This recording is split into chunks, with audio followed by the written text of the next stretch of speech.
Happy Sunday, creative friends. I hope you're doing well. So this video focuses on how to see or read into the blobs of color that you have painted in the background. The background painting was recorded at the same time I did the one on the left, and unfortunately after I was done with the edit and uploaded the video, I erased all the footage on the SD card. So that part is forever gone. But it's essentially the same as usual, where I throw in blobs of watercolor paint and let them dry.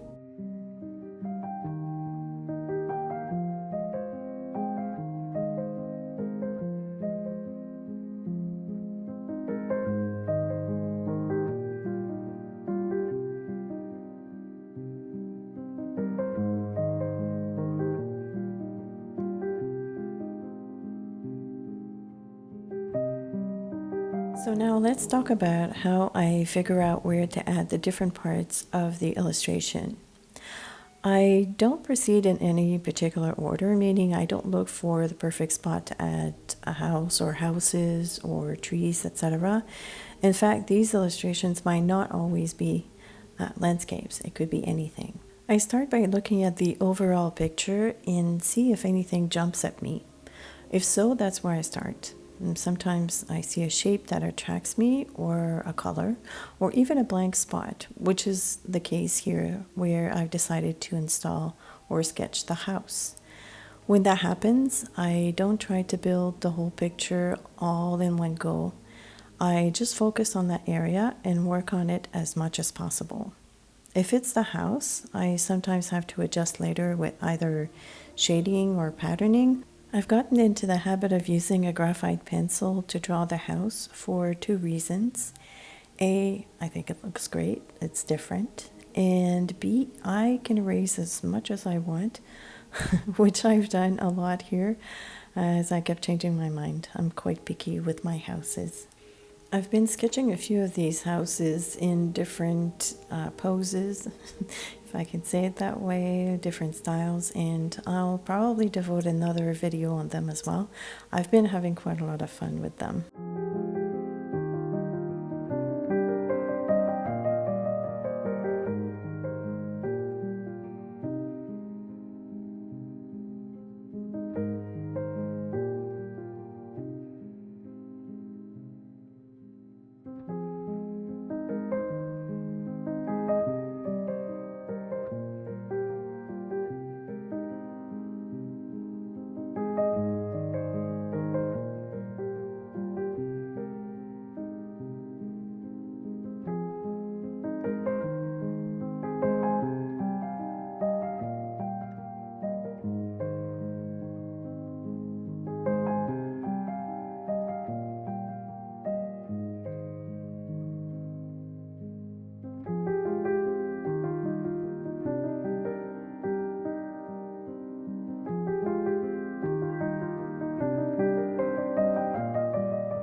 Sometimes I feel motivated to add the surroundings right away to the focus, like I'm doing here, which is delimiting the grassy area or hills. I also shaded underneath the shrubs and added a fence.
If I don't see anything that jumps at me, then I just simply force it. I make the painting and I decide what goes where by focusing on one small area and shape an object.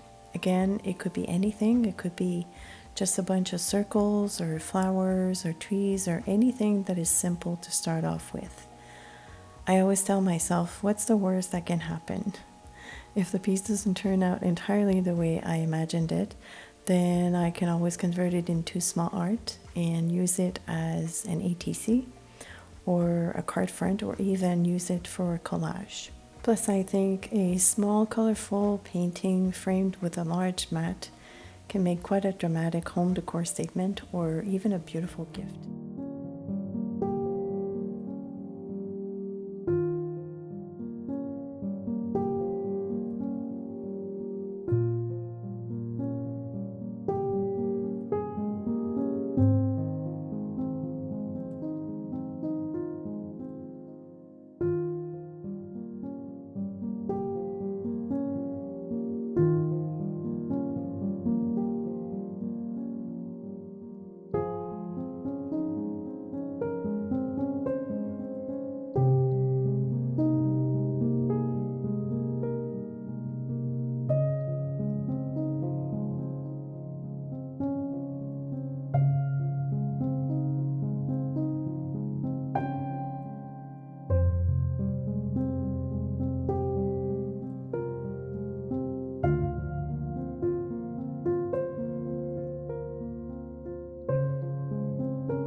bold when you're coloring and mixing colors together. Here I'm going over this tree with orange, yellow, purple, and lime green. And I'm also using a warm gray towards the end to add some dramatic shading at the bottom.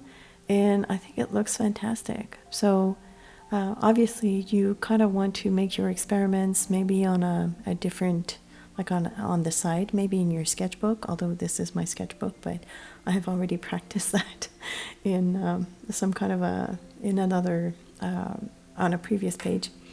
But sometimes when you're using dry medium, it's quite different than using watercolor. Watercolor being a wet medium,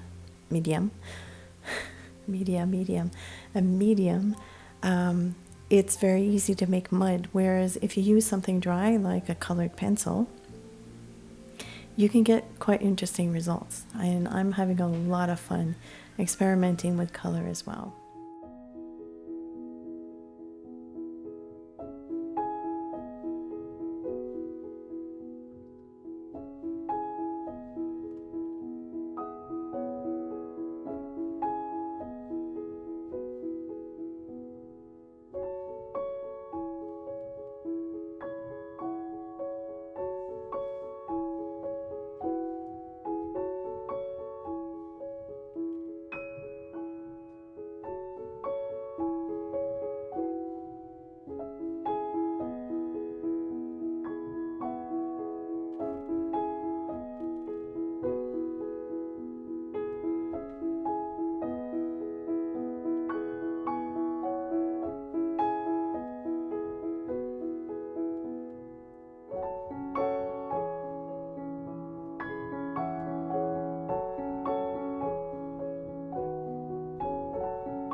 This tree is a perfect example of forcing an object to appear.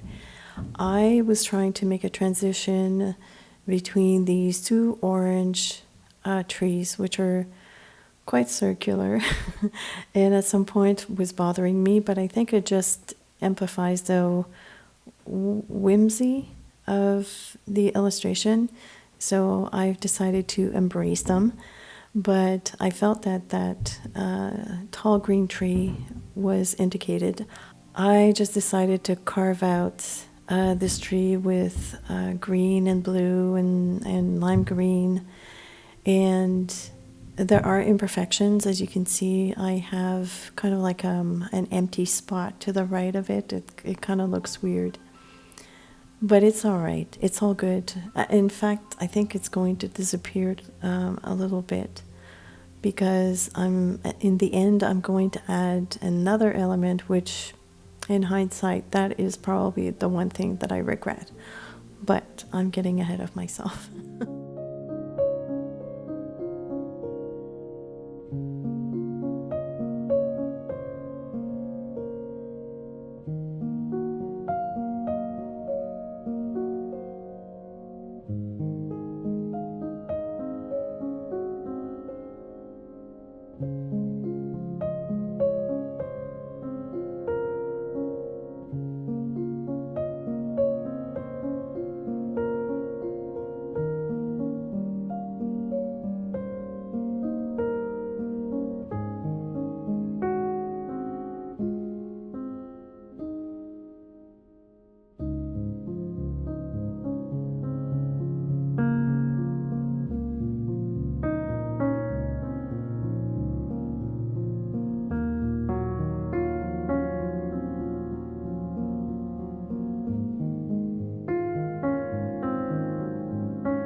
How do you separate the elements when working in a space filled with a dominant color?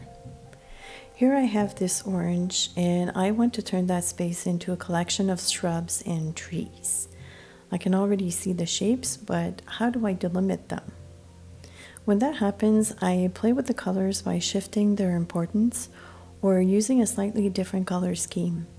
If you look at where I'm working at the moment, I'm in between two mainly orange blobs with purple accents.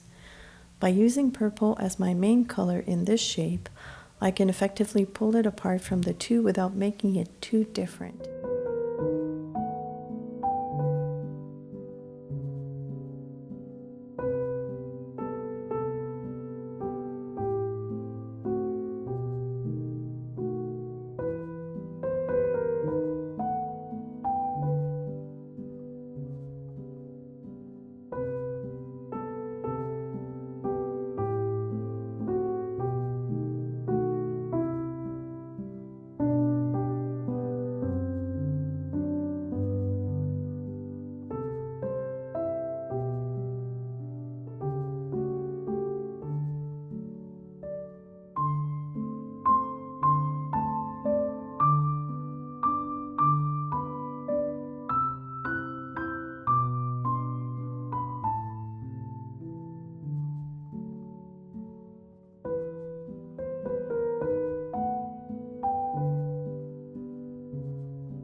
finally taking a step back and looking at your work from above or turning it sideways or even upside down are all helpful ways to get your creativity and imagination going.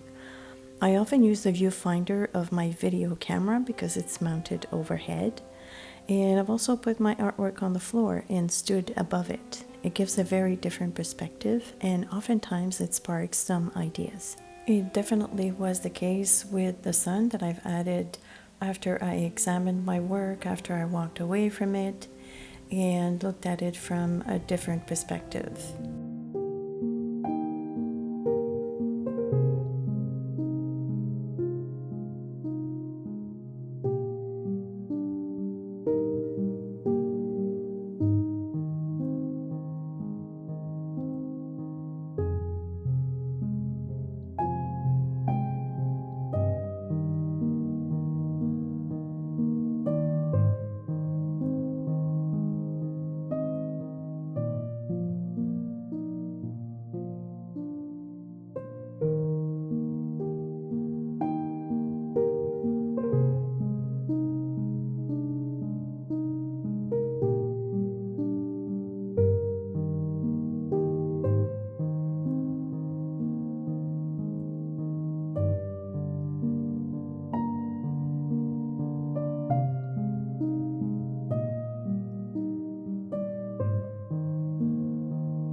I use the white pencil to add some highlights and a soft blend, I guess.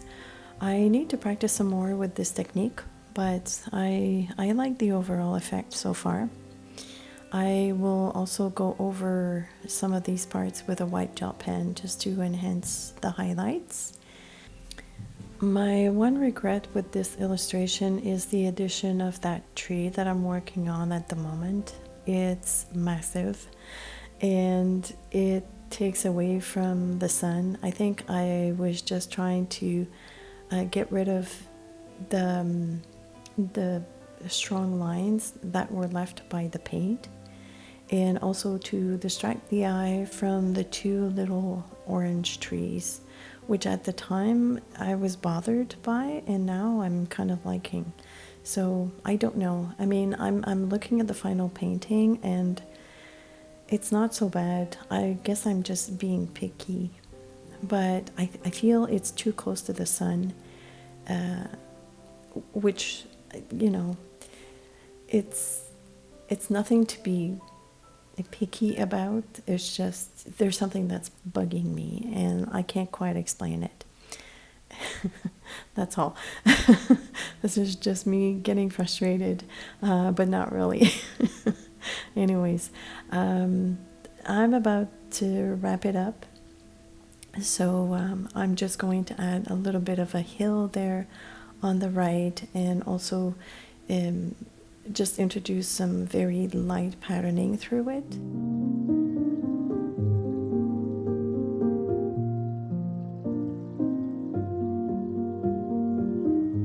And as I'm taking another step back, I realize that the placement of the sun is messing up with the highlights that I have given the trees, because originally in my mind the light source was coming from the upper right corner of the page, and right now the sun is pretty much over and above everything. So just a little boo-boo that I needed to point out.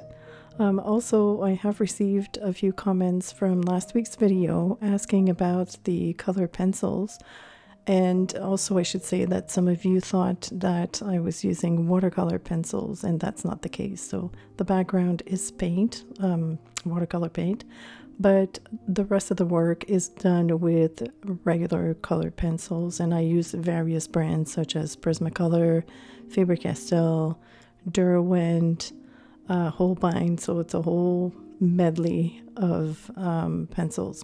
So I must away now. Thank you so much for watching. As usual, if you have any questions or comments, please feel free to leave them below, and I will talk to you next week. Have a good one. Bye bye.